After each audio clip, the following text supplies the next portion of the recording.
আসসালামু আলাইকুম, আশা করি সবাই ভালো আছেন। তো হালকা হালকা কিন্তু বৃষ্টি পড়তেছে যে আমার মাথার উপরেও। আর এদিকে কি রান্না করাম চিন্তা করতেছি। পরে দেখি যে আমি কিছু পাট শাক লাগাইছিলাম, তো এখানে পাট শাকের কি হয়েছে, কয়েকটা জায়গার পাট শাক বড় হয়েছে আর কয়েকটা মানে বড় হয়েছে না। তো যেটি বড় হয়েছে এটি আজকে তুলালবাম। তো আজকে ভাবতেছি হলো পাট শাকের ডাল রান্না করাম, যেটা অনেক জনপ্রিয় একটা খাবার আমরা নেত্রকোনা, আর অনেক মজা কিন্তু খাইতে। তো এর লেগে এখন আমি যাইতেছি হলো পাট শাকে তুলে লিয়াম।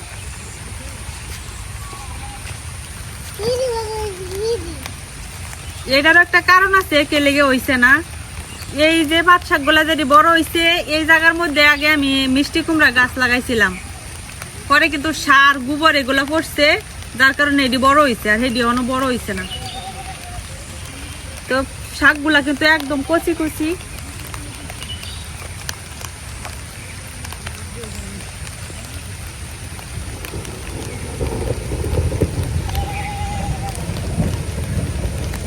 বাড়ি বৃষ্টি নামে পড়তেছে, তাড়াতাড়ি উঠায় না।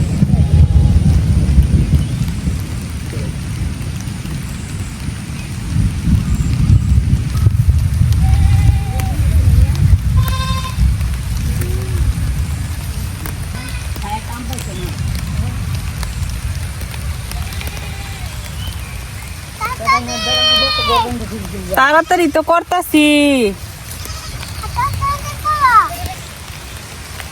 পাট শাকের আমরা নেত্রকোনার ভাষায় আমরা কইলো নাইল্লা শাক। কার এলাকায় আঞ্চলিক ভাষায় পাট শাকের কি নামে ডাকেন কমেন্টে জানাই, যে তাহলে সব এলাকার ভাষা সম্পর্কে একটু একটু জানা হইব।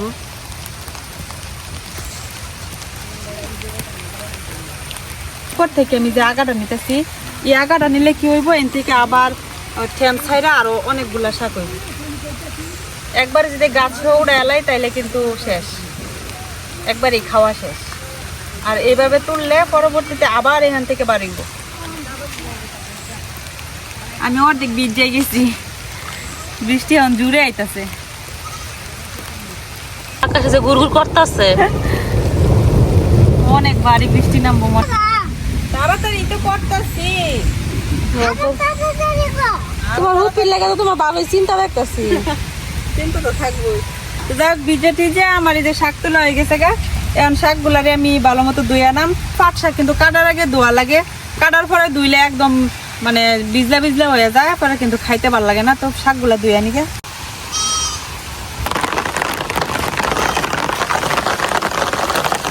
এনে পানি এত পরিষ্কার, সবটাই কিন্তু বৃষ্টির পানি। আবার এই দেখছি আমরা বাবুর না যেটা পুকুর, এটা কিন্তু আমরা একটা ছোট গর্ত ছিল, তারপর ডলের পানি দেওয়ার কারণে কিন্তু অনেক বড় হয়ে গেছে, আর পুকুরের মতো লাগে। আবার এনে কিন্তু প্রচুর মাছ পাওয়া যায়, যখন ডল যায় ডলের সাথে অনেক মাছ হয়।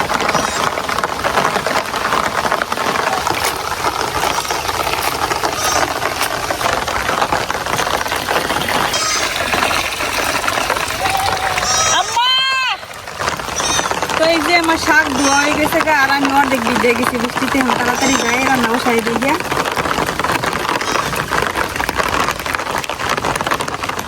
আর কয়েকদিন পরে আষাঢ় মাসে কিন্তু আমরা এদিকে ডলাইয়ে, আর পাহাড়ে প্রচুর বৃষ্টি হয়। পাহাড়ে বৃষ্টি হলে কিন্তু আমরা এদিকটা পানি যায় পুরা, এই সব বন্ধ পানি দিয়ে ভরা থাকে। এই সময় কিন্তু অনেক সুন্দর লাগে, আর এই জলের পানিতে অনেক মাছ হয়। তো আমি এনে মসুর ডাল লয়ে লইছি, এখন ডালটারে ভালো মতো ধুয়ে লইয়াম।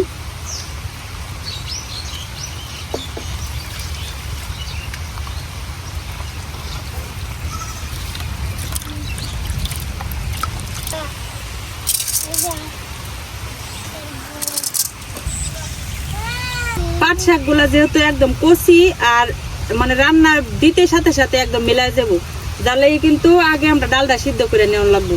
তো এই ডালটা এখন সিদ্ধ করে নিতেছি, আর এদিক দিয়ে আমি শাকগুলাও বাচ্চা লই। শাক তো উড়াইছি আমি সিস্টেম মতো, এত বাঁচার দরকার নাই। আর যেহেতু একদম কচি কচি, তারপর ওই শাকের যে মানে ডাটাগুলো আছে এইটি ফালাই দিই, আমার কি শুধু শাকটাই রাখুন, পাতাগুলো রাখবো, আমার এই অংশটা ফালাই দেন। গুলারে আমি মাঝখান থেকে এরকম ছোট ছোট করে কাটা নিতেছি।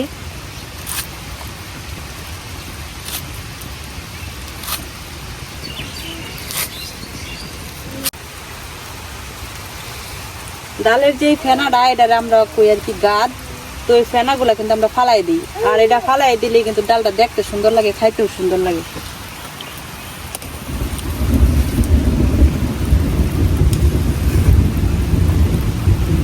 ডালের মধ্যে কিন্তু এখনো কোনো কিছুই দিছি না, এই যে অর্ধেক প্রায় সিদ্ধ হয়ে গেছে গা।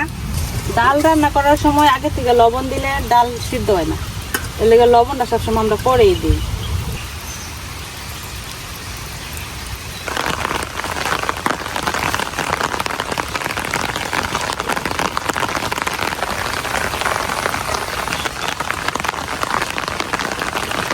আমার ডাল কিন্তু প্রায় সিদ্ধ হয়ে গেছে, এখন আমি হলো আস্তে আস্তে মশলাগুলা দিয়া দিতেছি হলুদ আর অল্প ধনিয়ার গুঁড়া, এখন দিয়া দিতেছি লবণ। তো জালের লাগিয়ে আমি কয়টা কাঁচামরিচ চিড়ে দিয়ে দেব।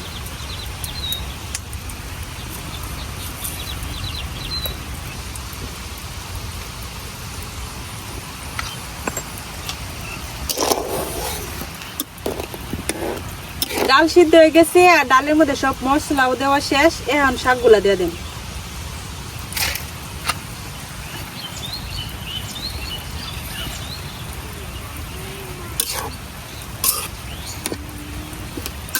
এখন একটু ঢাইকা দিলাম, ঢাইকা দিলে শাকগুলা সিদ্ধ হয়ে যাবো খুব সুন্দর করে। শাক দিয়া ডাল টানতাছেন, এটা কি বাগার দিতেন না?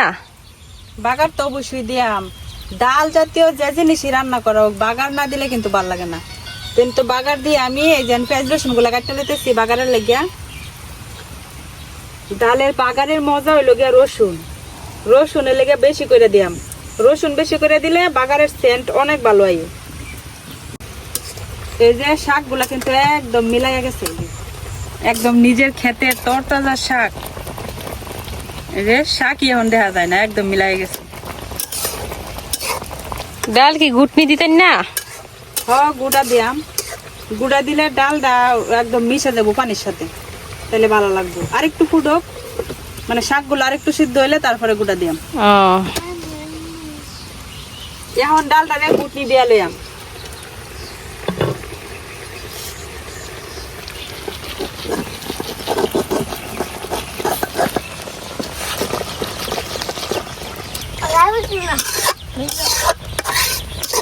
ডাল গুটা দেওয়া হয়ে গেছে, এখন ডালটার বাগার দিলাম।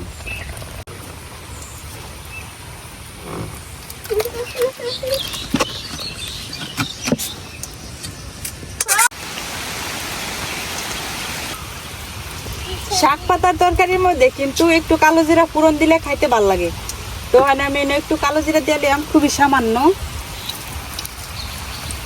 কালো জিরার ফোড়ন ডাইলে কিন্তু সুন্দর একটা গ্রান বার হয়। এখন দেওয়া দেব হলো পেঁয়াজ আর রসুন কুচি কুচি করে কাটতে লইছি, এই যে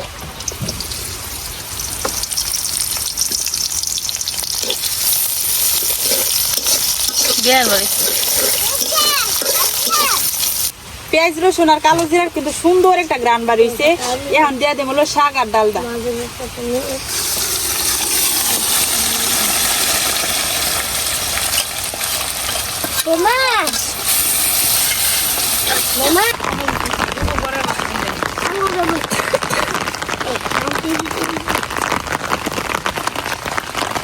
বাগার দেওয়ার পরে অবশ্যই ঘুরে দেওয়া লাগবো, নাহলে কিন্তু বাগারের সেম থাকতো না। কিন্তু প্রায় শেষ, আর একটু জাল দিলেই কিন্তু রান্না হয়ে যাবে। দিনে ডাক দিতেছে আরো দূরে মনে হয় বেশি নাম। তো এই যে আমার ডাল কিন্তু হয়ে গেছে, আমার ডালটা নামাই দেন। এই যে তৈরি হয়ে গেছে আমার মসুর ডালের পাট শাক। আপনারা অনেকে দেখে মনে করতে পারেন যে এটা অনেক সাধারণ রান্না, একটা সাধারণ জিনিস, কিন্তু এটা কিন্তু সাধারণ কিছু না, খাওয়ার পরে বোঝা যাবে যে এটা কতটা অসাধারণ। তবে এখন কিন্তু প্রচুর পাট শাক পাওয়া যায় বাজারে, আপনারা অবশ্যই বাসাতে একবার হলো ট্রাই করে দেখবেন এই মসুর ডালের পাট শাক।